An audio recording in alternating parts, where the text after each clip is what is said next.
Stuart.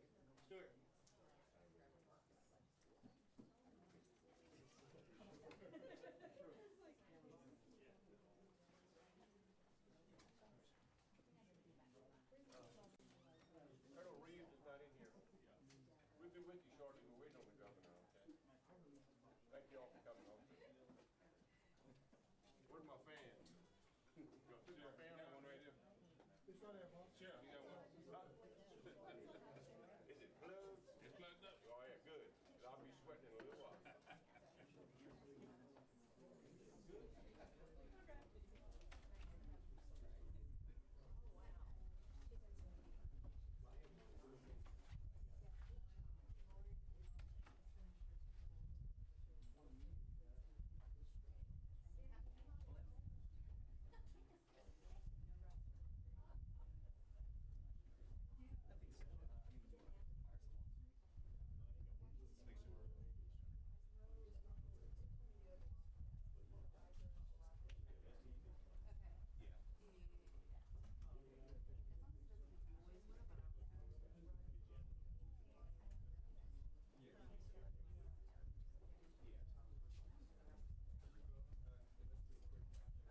Mic check, 1 2 1 2. Mic check, 1 2. Mic check.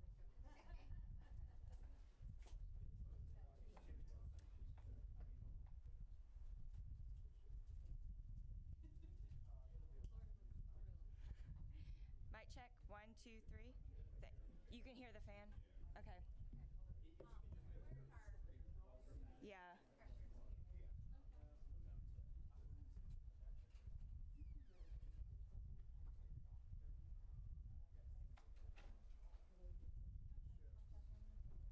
Can we just talk to the sheriff about it? That's his Sam. You can hear it back? They can hear it back, yeah. Yeah. Kind of put it, well, as soon as they stop moving, they kind of unplug it, plug it over there. Yeah. And face it to the ceiling. Yeah, that might fall back. Y'all got some good mics. Try. Y'all gonna try to get me fired. My job today is to make sure that fan is there. You want it a little higher? Yeah. No, let's see. How about this? Mic check, 1 2 3. Cool. Mic check, 1 2 3. Yeah, we're here. Turn it higher. Oh, he sweats right. Switch it a little bit back there. Probably so. Yeah, and I'm super short, so I mean. I hear it. Yeah, well, we have 2 cameras. That's good. Is that good, Tyler? Yeah. Okay. Oh, yeah. Cool deal. So you got some old ones? Give me 5. Yes. Yes. Perfect. Thanks. That's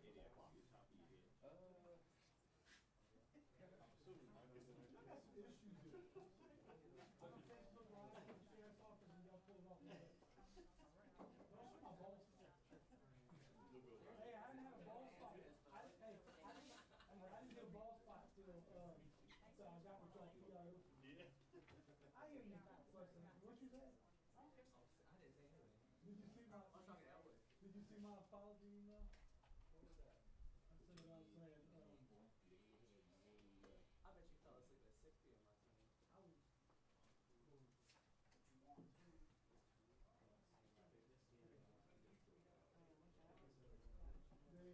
They probably did because the governor was with you.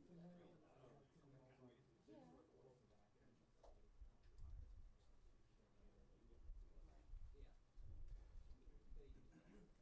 Yeah, I think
All right, perfect.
All right, sounds good. I'm good, thank you.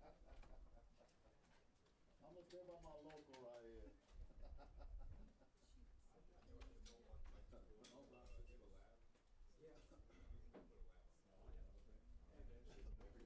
Hey, how's it going? David. I had to leave it. I figured all these people were gonna be here today. That's why. I mean,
yeah.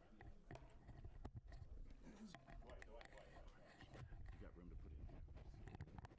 That's what I was going to wait and see where it went.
Welcome to Appaloosa.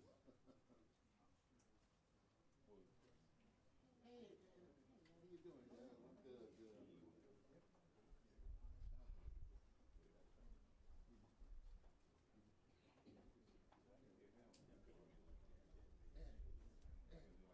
Can my reporter sit here? Sure can. Hold up, that's right there. Make sure she don't knock that. Yeah, just. Just so she can pull out.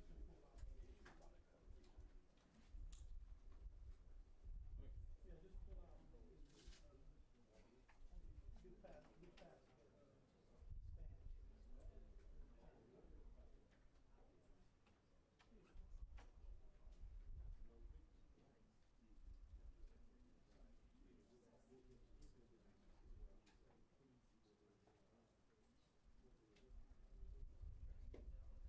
Hey Chris, how you doing? Same here, Chris.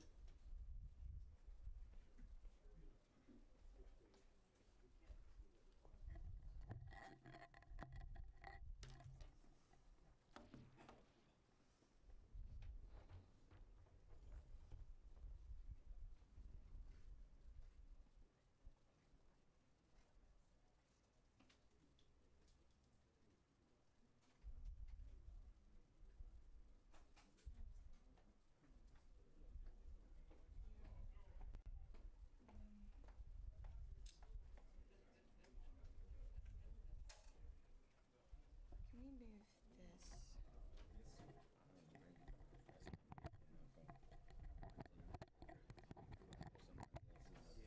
Just gotta have room for them to have their papers right here. I know.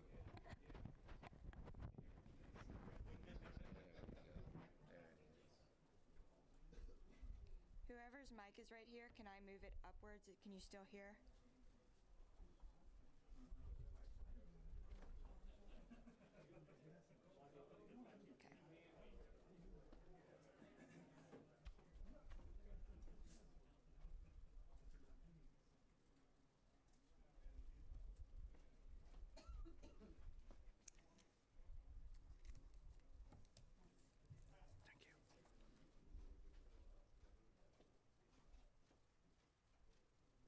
Thank you.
All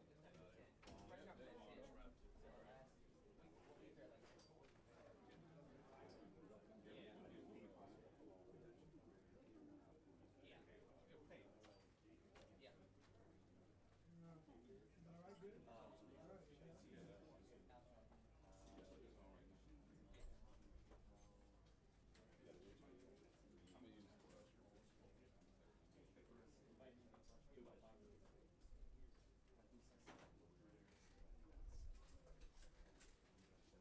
Hey, can you see us? Can you hear us?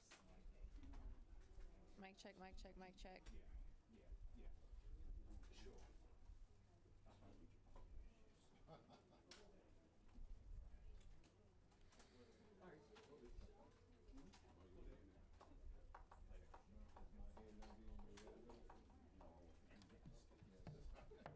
You completely got me blocked out now.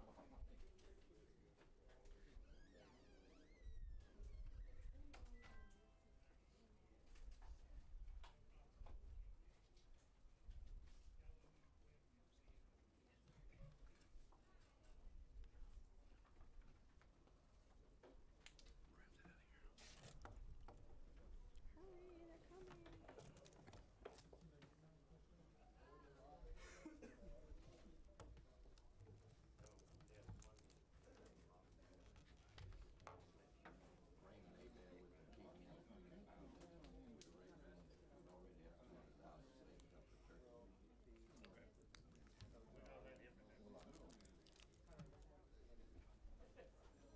Is there anything I can help y'all with at the moment? Okay.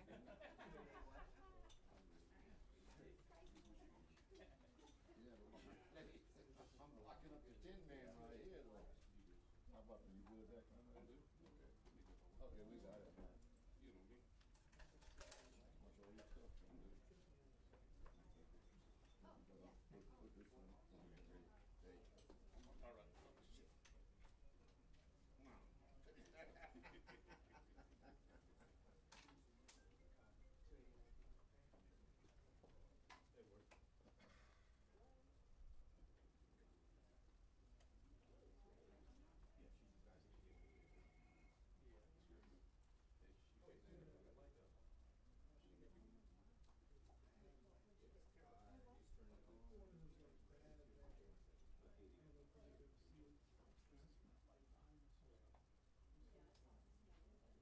Once you come through, I'm gonna go around this and shoot from this. You might need to find Shane real quick.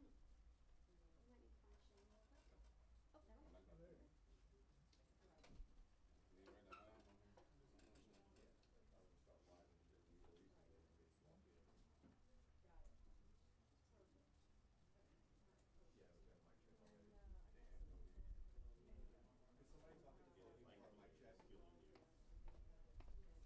Mic check, 1, 2, 3. Mic check, 1, 2, 3.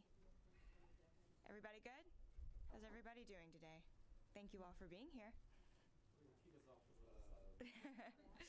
One more time. Mic check, 1, 2, 3. Mic check, 1, 2, 3. Everybody good? Yes,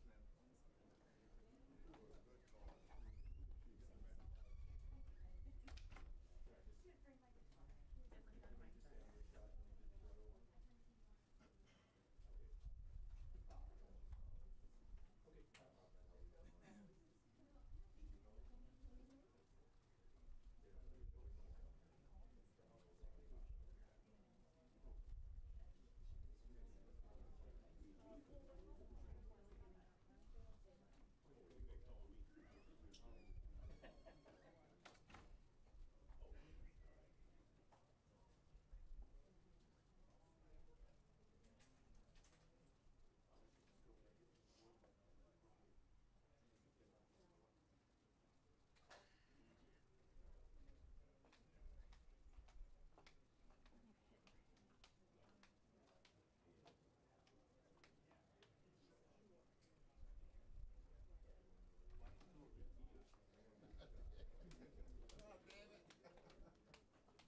Not necessary.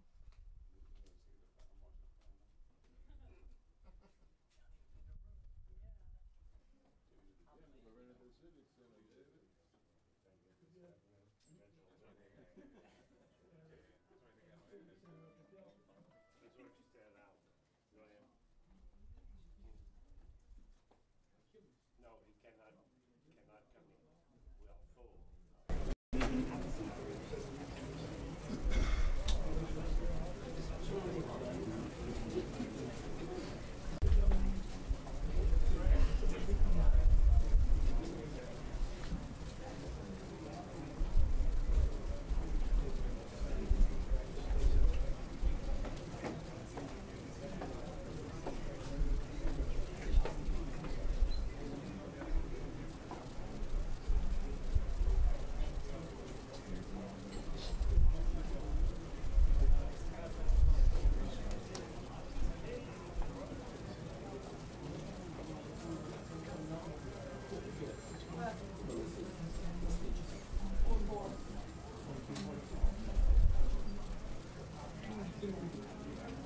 You covered everybody else else. You like taking your thing. I gotta use it. I gotta use for anything.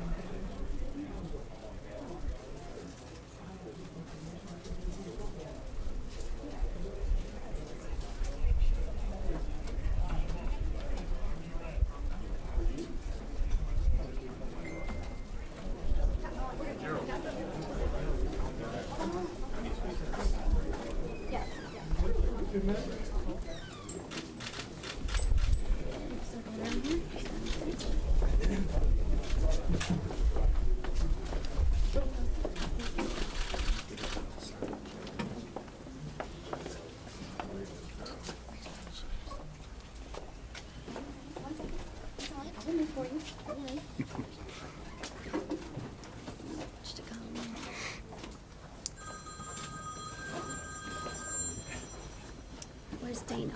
Dana, we're going to have you stand right here, please. Governor, we're going to have you stand a slight bit to the right. Sure. And we're just going to stand right here as soon as he walks in. About the colonel. If he comes in, huh? He's going to stand along the edges. I'm waiting for Chief Butch right now. I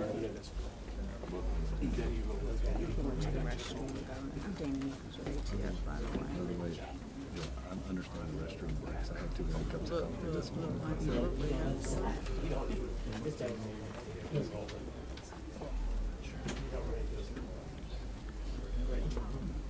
We want to make sure that the exits are clear, as of course we are the fire marshal's office.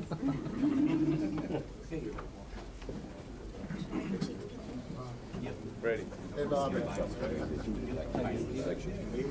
up, Governor? How are you? You good? Let him block that fan. I'm not gonna reach you up here. You need that fan? No, I'm just. They be like a creature from the microphone in a fat bag.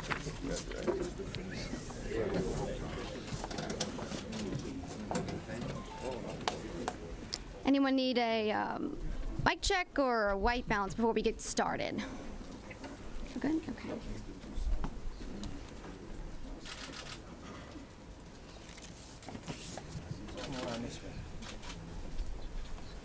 Two passes, y'all okay?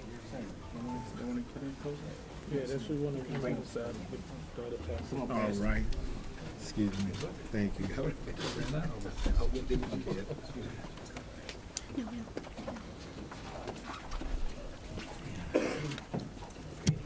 Alrighty, good morning. My name is Ashley Rodrigue. I am the Public Affairs Director for the Louisiana State Fire Marshal's Office. I first want to thank the St. Landry Parish Sheriff's Office for hosting this press conference for us today. I also want to thank all of you for your patience and cooperation over the past couple of days. Behind me are the officials that will be speaking during this morning's press conference.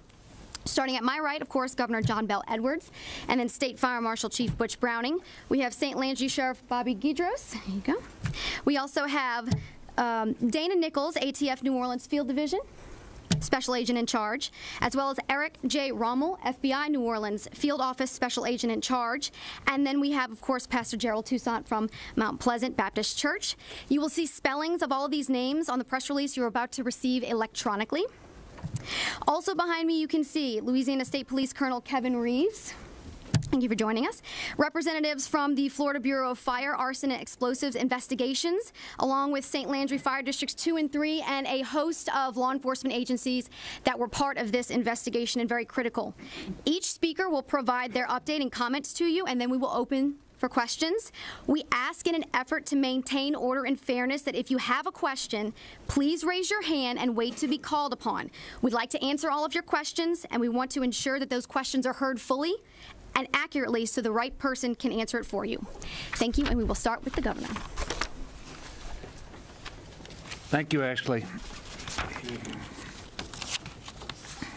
I want to thank everybody for being here today, and as you can see from the folks in this room, this has been a team effort and a lot of great teamwork and a lot of hard work from a lot of folks. As you all know, over the past couple of weeks, I and the people across the state of Louisiana, in fact, people across the country, have been deeply troubled by the disturbing string of church fires here in St. Landry Parish and also one in Caddo Parish. And it has been especially painful because it reminds us of a very dark past of intimidation and fear. That is why this morning I'm glad that we're able to come together and to announce that an arrest has been made in connection with the fires that burned the 3 historically African-American churches here in St. Landry Parish over a 10-day span. The suspect who was arrested is Holden Matthews, a 21-year-old white male from here in St. Landry Parish. At this point, though, I do want to point out that we have no reason to believe that the 3 fires here in St. Landry Parish are related to the fire in Caddo Parish at the Vivian United Pentecostal Church.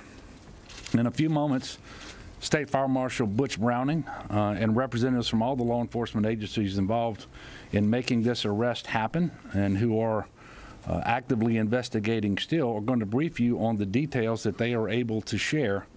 But first, I want to commend Chief Browning and all of the folks at the State Fire Marshal's office, along with investigators from the Bureau of Alcohol, Tobacco, and Firearms, the FBI, the Louisiana State Police, the St. Landry Parish Sheriff's Office, and Sheriff Bobby Guidros, and everyone who came together for their expert and professional investigation of this case, along with the Florida State Fire Marshal's Office.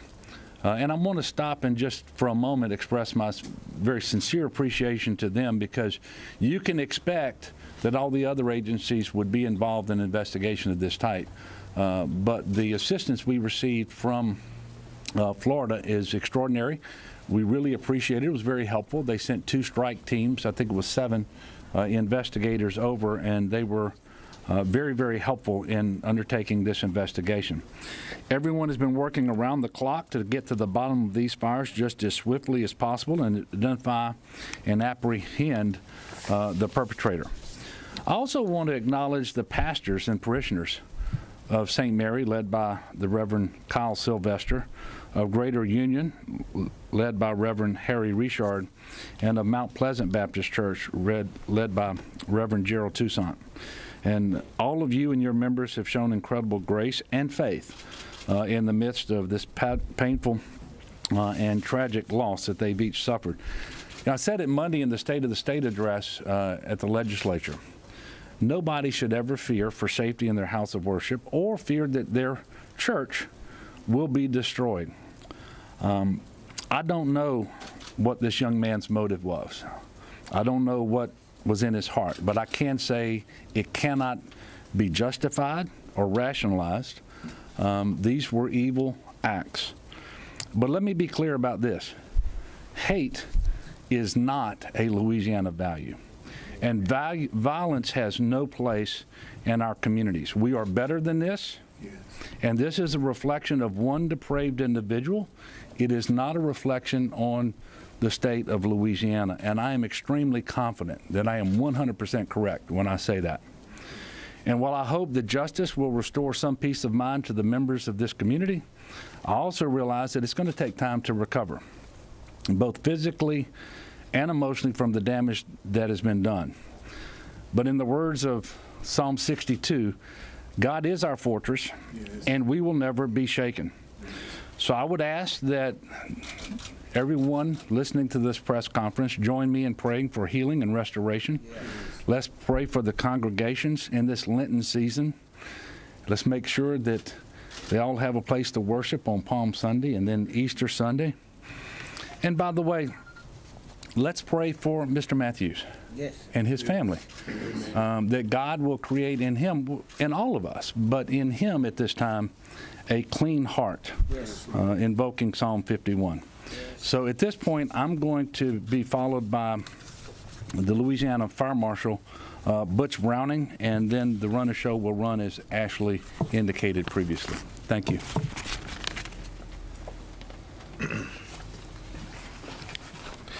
Thank you, Governor, and I want to thank you for your immediate support and concern and direction in this matter, and clearly this response to this incident was seamless, and all the agencies worked together.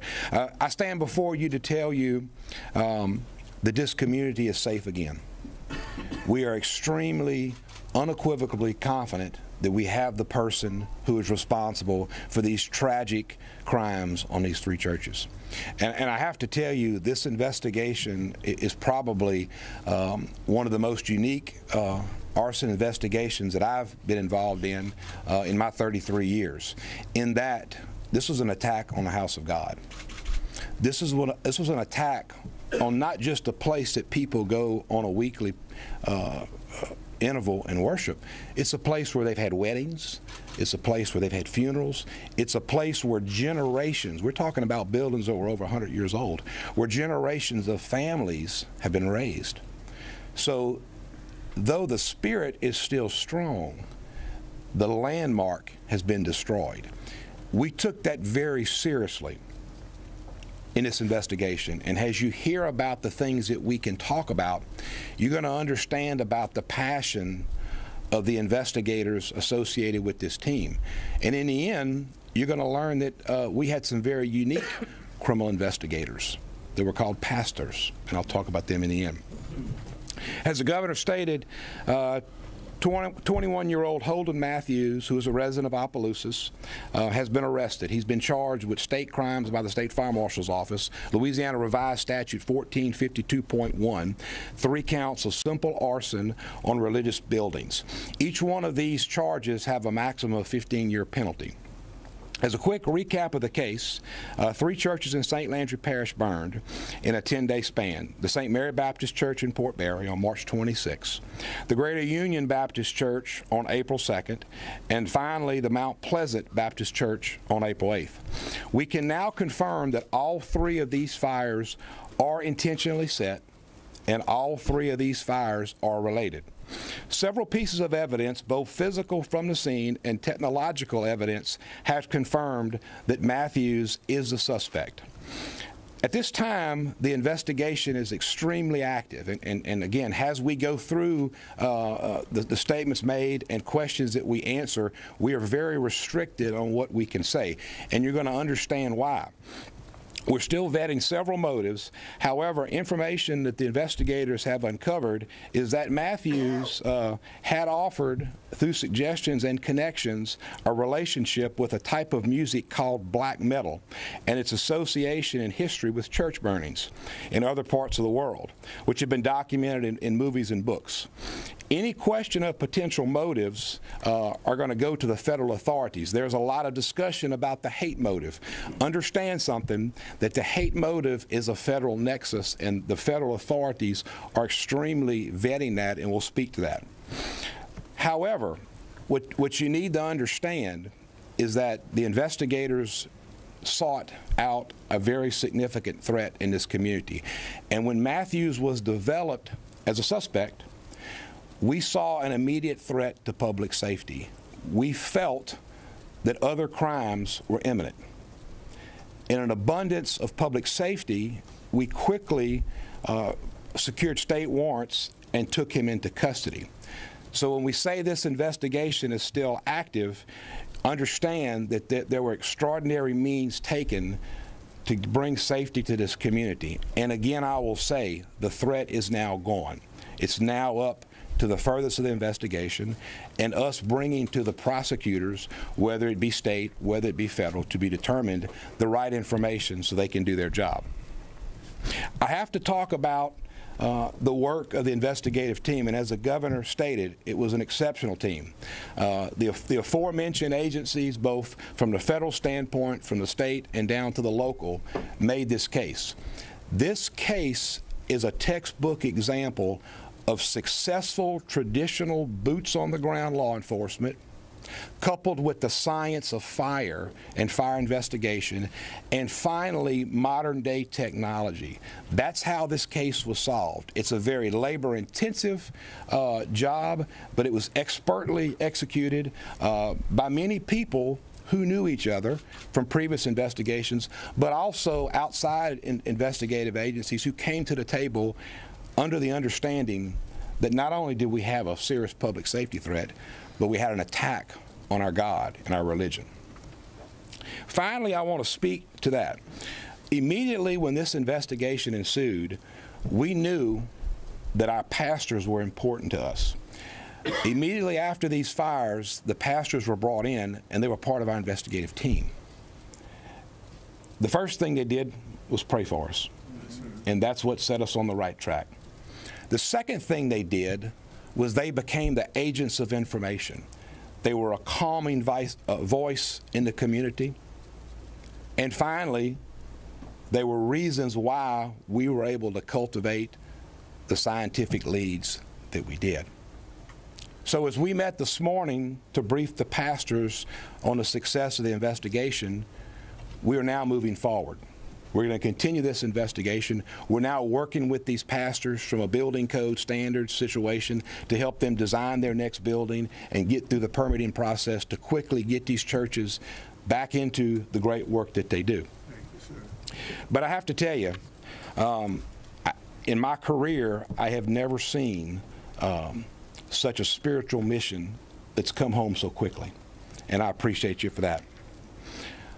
I'd like to next introduce my friend, Sheriff Bobby Guitros, who without his support, without his boots on the ground, without his connections in this community, and without his knowledge of how state and federal organizations work, we would have never started off on the right foot that we did. So, Sheriff, I want to give you all the credit for how this investigation began. I'm going to jump real quick to ATF. Oh, man. You know, it's pretty bad when the press overrides you like that, huh? Well, but I'm going to make up a new introduction for you, Sheriff, because I really, I mean, you have done a great job, and I want to commend you and your deputies for what you've done. So in spite of protocol that I just averted, I want to invite up our next partner, who, by the way, ATF was on the ground with us on the first fire. As many of you know, I was involved in a significant church fire investigation in 1994, and many of the lessons we learned there we've employed across the country, and ATF is a very vital piece of that. So I'd like to invite Ms. Dana Nichols, who is the New Orleans Special Field Agent in charge of the ATF. Thank you. Thank you, Fire Marshal, and to the Sheriff, I appreciate you giving me the opportunity. Obviously, it's not a reference to any level of importance. It is just the order, I think, alphabetically of how we're doing this speaking. So again, good morning, and a lot of what I will say will echo the sentiments of what you will hear, you know, across the board from everyone. But I, too, would like to thank everyone for being here today. I would also like to say a special thanks, again, to the Fire Marshal, to the Governor, to the Sheriffs, to my counterpart, Zach Ramo from the FBI, to the community, to the congregations, to the pastors, and to the men and the women that don't have an opportunity to stand here behind me that worked on this investigation tirelessly. It is a collaborative effort, and you will hear that echo throughout any person that stands here at this podium. We don't stand here today without that joint effort. We don't stand here today announcing this arrest without that support. Like all the agencies behind me, ATF is committed to working with our law enforcement community to identify and arrest any individuals or any group that engages in arson, in particular as it relates to crimes of violence in our houses of worship. We will bring to bear all of our ATF investigative resources and technical experts when we have an investigative effort or situation to occur in the community concerning church fires. We will bring in our certified fire investigators. We will bring in our canine and explosives handlers and our dogs. We will bring in our national response team. We take these crimes seriously. We understand the impact that it can have on a community. We can understand the impact that it has on the church. There is a zero tolerance for this type of crime, and we will work tirelessly, and we have, and it's been demonstrated over the past 10 days, to bring the individual or individuals or groups responsible to justice. Today is a good day. Yes, it is. Now, today is a great day. Let me rephrase that. Today is a great day. In my career, I have worked more than a few investigations, involving church arsons. And with today's arrest, and I'm going to go a little bit off script because the governor and the marshal stole some of my thunder here. You talk better off script, from the heart. Talk from the heart. But with today's arrest, I want to send a strong message to those individuals who wish to continue to engage in this heinous, senseless crime. And I want to say this, that the church is a sacred place. That goes without question. And it is the foundation of our faith.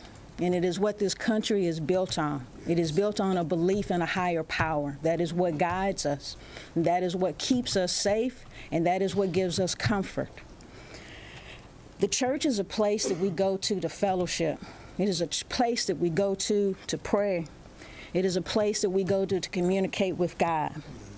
It is a place that we grow up in. It is a place that we are baptized in. It is a place that our family members, when they pass, we go to celebrate their lives and their death.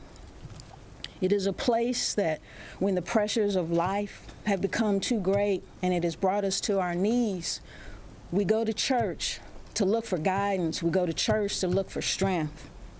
We go to church to address and to deal with our pain and our hurt. And I want to say to the individuals who engage in these types of crimes, you have caused pain and you have caused hurt. But know this, that you cannot destroy our faith. Amen. That's right. We can have church anywhere. That's right. We can have church in a parking lot. We can have a church in a field. And as many of us know, when we're doing our, building fund, we can have church under a tent. That's right. We can have church on a porch. And know this, we'll have church in the very parking lot. That's right. Where the building you destroy That's right. will stand as a remembrance to us that God is still with us. Yes. You have destroyed a building, but you have not destroyed our faith. That's right. We will rebuild these churches. The community will support these churches. The churches will support each other. And your acts of violence, understand this, regardless of your motives, you have only destroyed a building. What you have done is you have brought us together. Yes. You have restored our faith in God. You have brought people together that did not know each other before, but that will be binded by the events. So what you have done is this, is you've done nothing but increased our faith, increased the message of God, and we will move forward. So in closing, I will say again this. Thank you to everyone, to all of our investigators, federal, state, and local law enforcement, to the pastors, to the support of the community, to the support of the congregations. And hopefully today's arrest will bring some sense of peace and understanding that hopefully we have put an end to this violent activity. And as I said in my remarks, today is not just a good day, today is a great day. Yes. Our federal investigation will continue. We are not done. We are continuing our investigative activities because we want to make sure that any and all individuals, if there are other individuals that have engaged or are involved in this, that they will be brought to justice. So again, as I said, know this, individuals. Today, you have done nothing more but to restore our faith in God and to bring a community together and to unite us all, which is what this country truly needs. Thank you. Thank you. Thank you.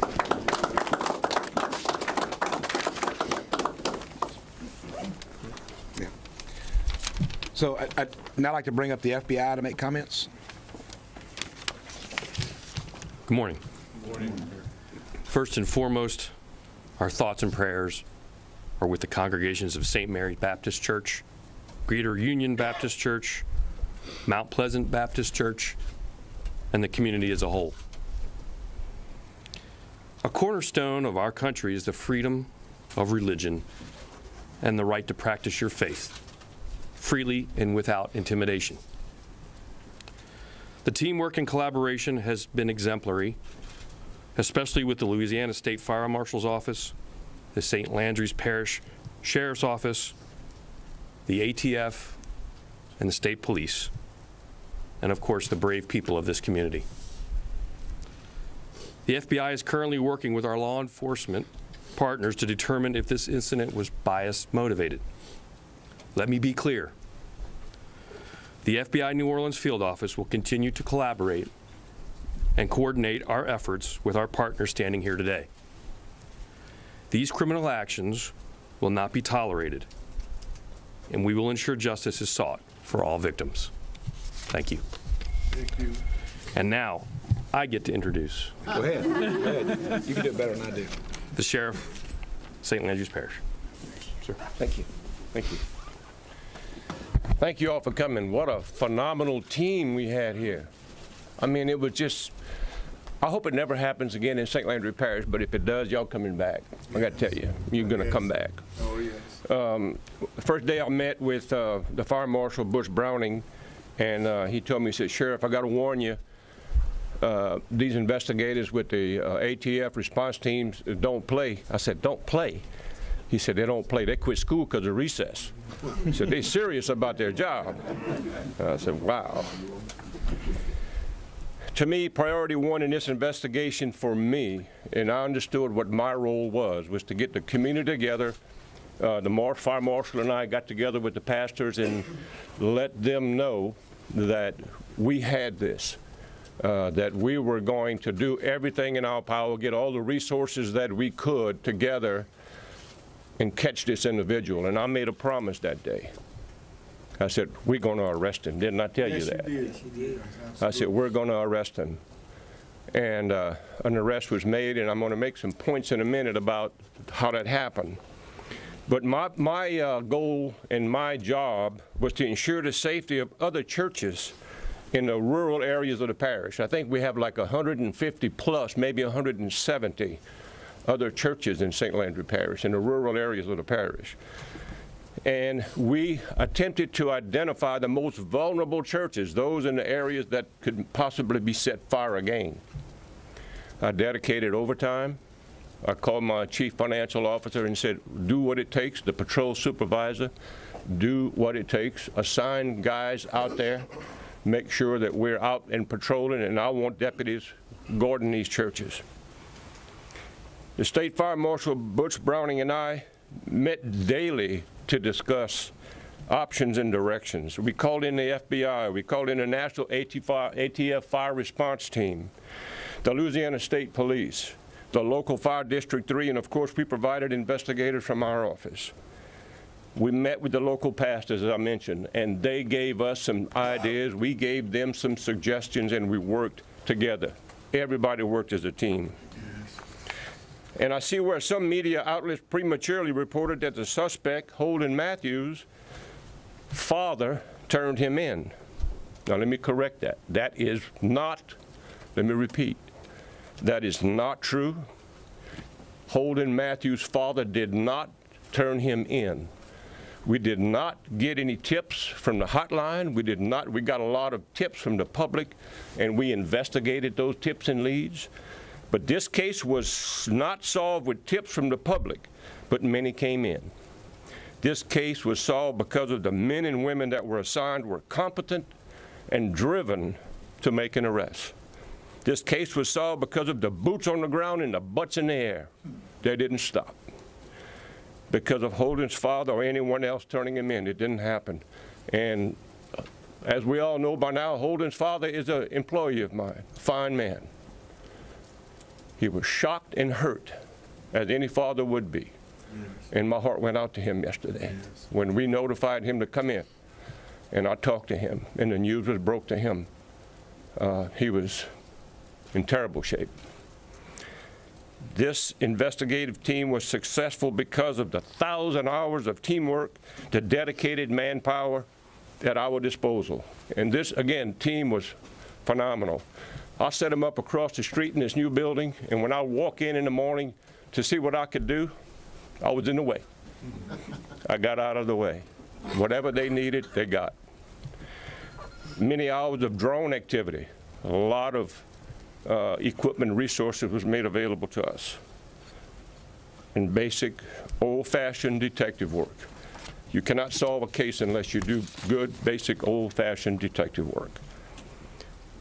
And in closing, I want to say I speak on behalf of St. Landry Parish citizens in thanking Governor John Bell Edwards for providing us, the State Fire Marshal Services, the expertise, the Fire Marshal Butch Browning for his leadership and guidance, Colonel Kevin Reeves of the Louisiana State Police for his assistance in providing manpower, the ATF, the FBI, and all others that helped us. We could not have done it alone. It was teamwork. And I say thank you to all of you. Thank you, sir. Thank you, sir. Thank you, sir. I'm going to invite a man up here who I've only really known for a week, but I feel like I should have known you when I was born. But he's a man of God, and he's a man who is a leader among leaders. And Pastor Toussaint, you are given the opportunity to speak for these churches, and we really want to hear what you have to say. I would like to first, because they played a vital part in my life. The president of the 7th District Baptist Association and our chief of police to come stand with me right now, please. The 7th District Baptist Association pretty much raised me from a baby, because we had something called a Sunshine Band when I grew up. It's a baby to train the children. I've been in that since I was a baby. I want to thank all of these people today. I came into the ATF, FBI, the Sheriff Department, the Police Department, the Governor, and all of those. I just want to thank y'all from the bottom of my heart. But there's a higher power going on right now. Because I don't know if you're familiar with the scripture that says all things work together for the good of them that love the Lord and are called according to his purpose. That's right. We all had a purpose. All of you had a purpose to be here today and a purpose in this investigation. Another part of the scripture, Paul says we must learn to endure suffering for the sakes of the people. And we've suffered. But I think it has a cause, a higher cause. Because I always said through this investigation, what's done in the dark will come to the light. But another thing is that I heard a song the other day says, I'm satisfied with Jesus, but is he satisfied with me? So it has been a revelation in my life that the Lord is pleased with what I'm doing. Even though we've lost our church, our building, look who he's brought together.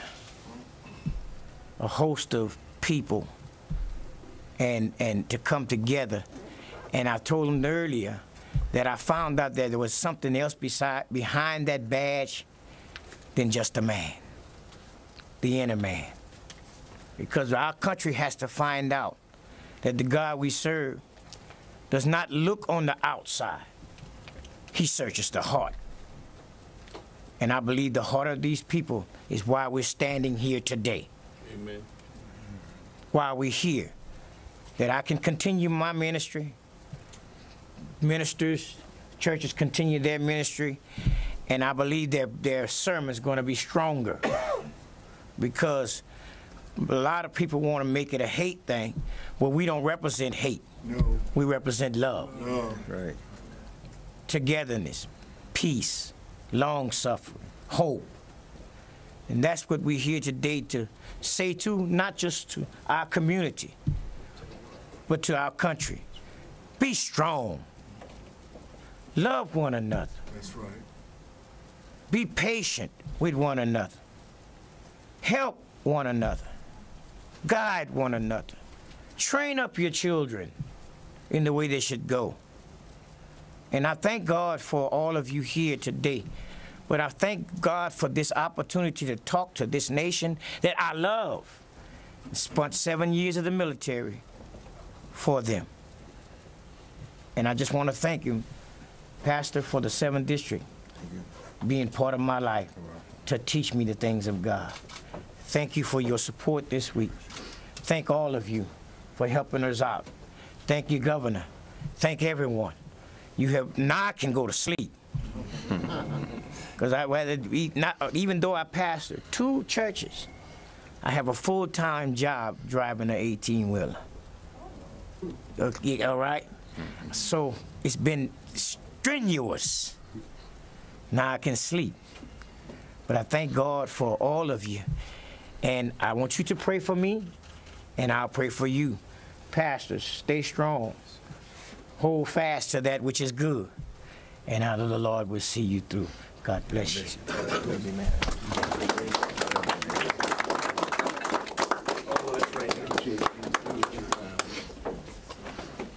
Okay, we'll take any questions. Beth? Best of WBRZ. I know the governor used the word hate. I use the word bias. I mean, this is something that was an attack on a church, but it was also an attack on 3 black churches. I don't think anyone thinks that's a coincidence, and I don't know who wants to answer this, but I mean, is that something that you guys are looking into more, that this could possibly be hate motivated? Do you want to answer that? Sure. Yeah.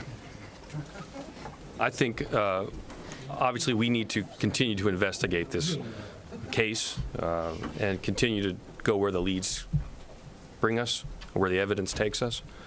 Right now, we are just making sure we gather all the facts before any declarations are made or any proclamations are made about whether or not it's a bias-related event. There's work to be done yet, so we will continue to follow those leads. Blue shirt. Yes. The sheriff just have to my please. Janet Shamlin from CBS News. Could you talk a little bit about how this has been on your department just in the past 12 to 18 hours? Knowing that it's sort of, one of your own or the family of one of your own, and the emotions that are running in the department. Well, in the beginning, what concerned me the most was the pastors and their thoughts and their congregations. And I knew we had to tell them that they're safe. We're going to provide safety. We're going to be there for them. And after I saw the relief on them, and they relayed to us that they were comfortable and they knew that we were going to do the best that we could. My only stress was making sure I had enough money in my budget to provide the overtime, and I did, and the extra security for the churches, and it was not that big of a deal. But it's the son of one of your own people. Yes, that's tough. But that tells you, and it should tell the country, that no matter who you are, there are consequences to the things that you do. I love Roy Matthews. Roy Matthews was one of my best friends, a great deputy. He knew nothing. He knew nothing about his son's activity. And when I had to call him in, and we sat him down and told him what we wanted him here for, he broke down. It was tough. It was hard. It's not easy.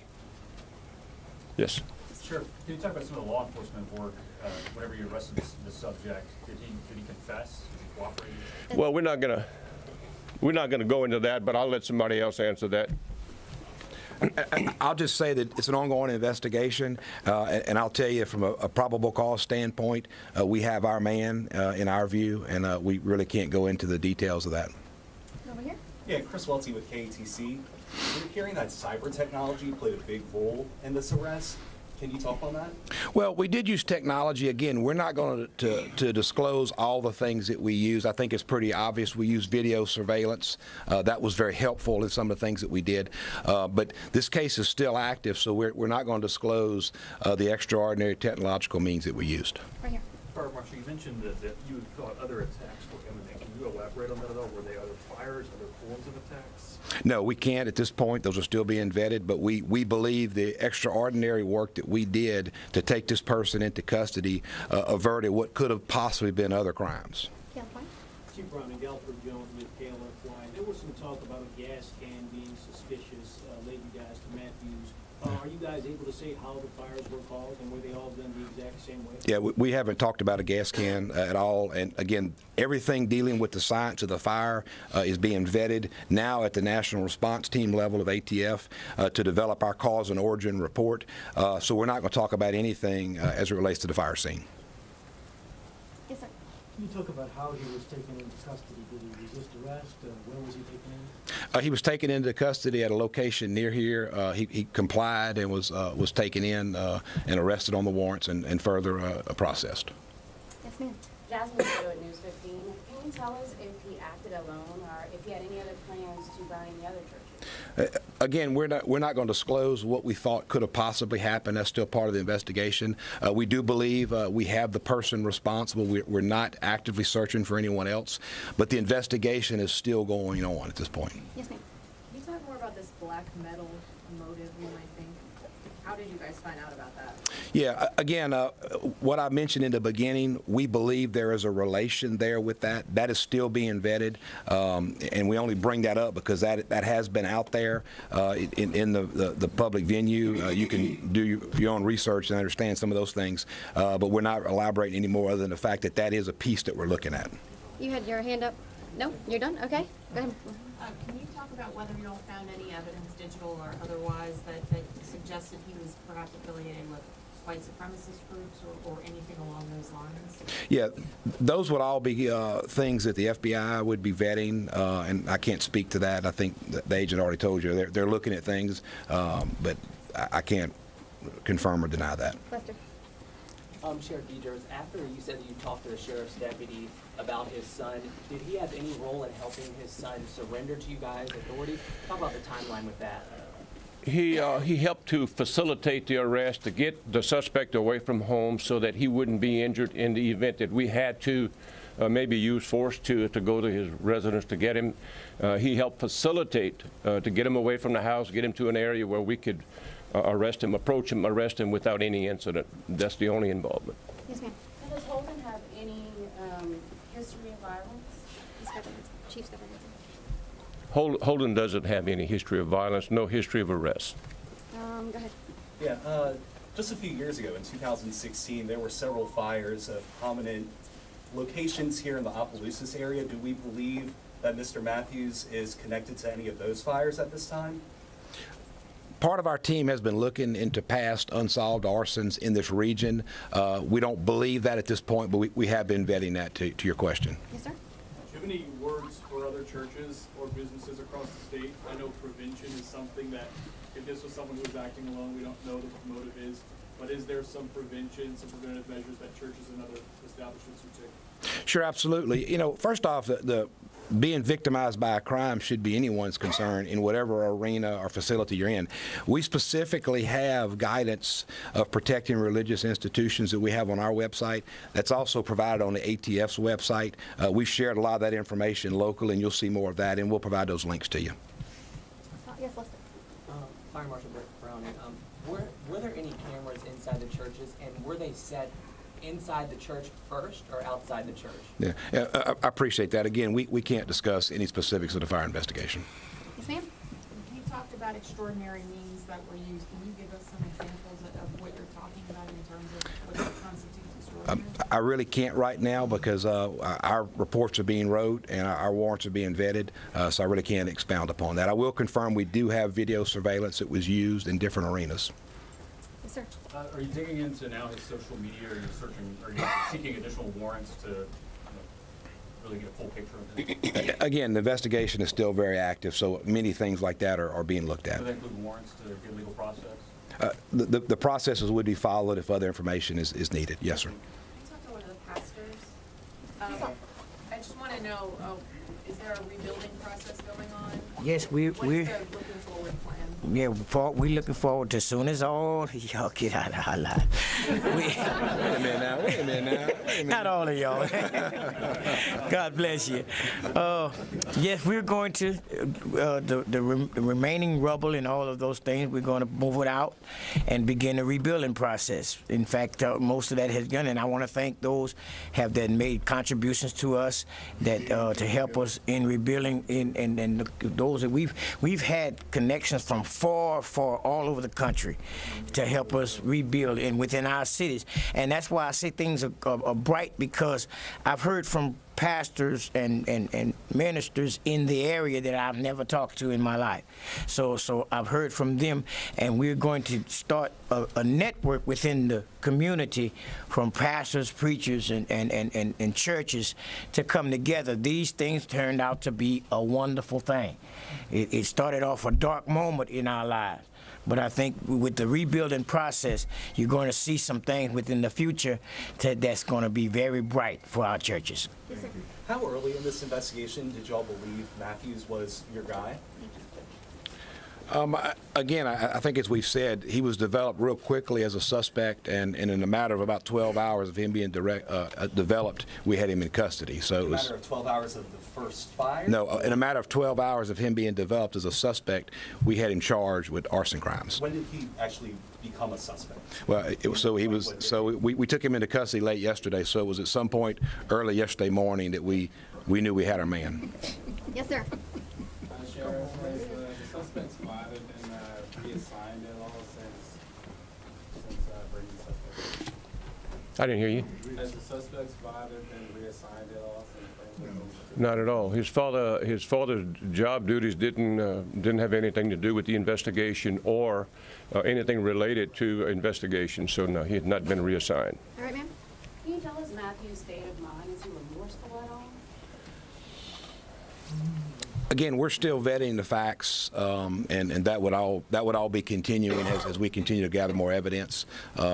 Again, I think it's important to understand we've got extraordinary probable cause, in my view, to number one, quickly take this person off the street, and to assure this public that threat is now not there. One more question, folks.